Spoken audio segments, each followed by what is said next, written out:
There's a question that lingers in the hearts of sincere believers, a question we ask ourselves after we've prayed, after we've fasted, after we've repented. How do I know if Allah has accepted me? The answer is not written in the skies. It doesn't come with a dream or a whisper from the unseen. The answer is far more personal. You'll find it in your life. When Allah accepts your repentance, your heart feels lighter, your priorities shift. You start walking away from things that once pulled you away from Him. Your life begins to reflect the light of your forgiveness. You performed Hajj, a life-changing journey. But how do you know if your Hajj was accepted? It's not in the pictures or in the venues. The real sign is this: if you return home and your salah improves, your patience increases, and your connection with Allah deepens, that's a sign that Allah has accepted it.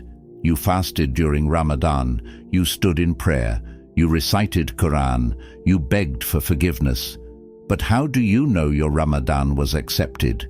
You'll know when Ramadan ends and you still wake up for prayer, when you keep turning to the Quran, when your heart refuses to go back to the same sins, when you make sincere dua, asking, Ya Allah, forgive me.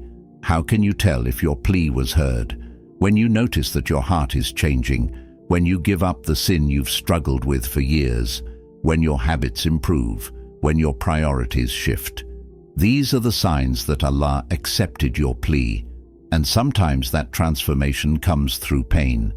You lose someone close, and suddenly you start thinking, if they're gone, I could be next. That realization isn't a punishment. It's not just grief. It's actually a mercy, because through that loss, Allah woke your heart up. He brought you closer to Him. So look forward. Yes, look forward to the day you meet your Lord.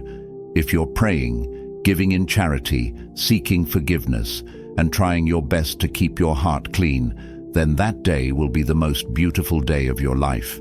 That day will be filled with peace and light. Keep doing good. Keep forgiving others.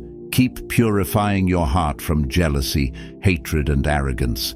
Keep waking up for prayer. Keep holding on to hope. You're packing your bags for the hereafter, salah by salah, tear by tear, sujud by sujud. And if you die while trying, Allah will say, you tried, and that was enough. That is success. That is acceptance. And never forget, we are human. We slip, we fall, we sin. But don't give up. Don't lose hope in Allah's mercy. No matter how far you've fallen, no matter how many times you've failed, just come back. Come back and don't give up. May Allah accept all our deeds, forgive our shortcomings, and grant us a beautiful return to Him.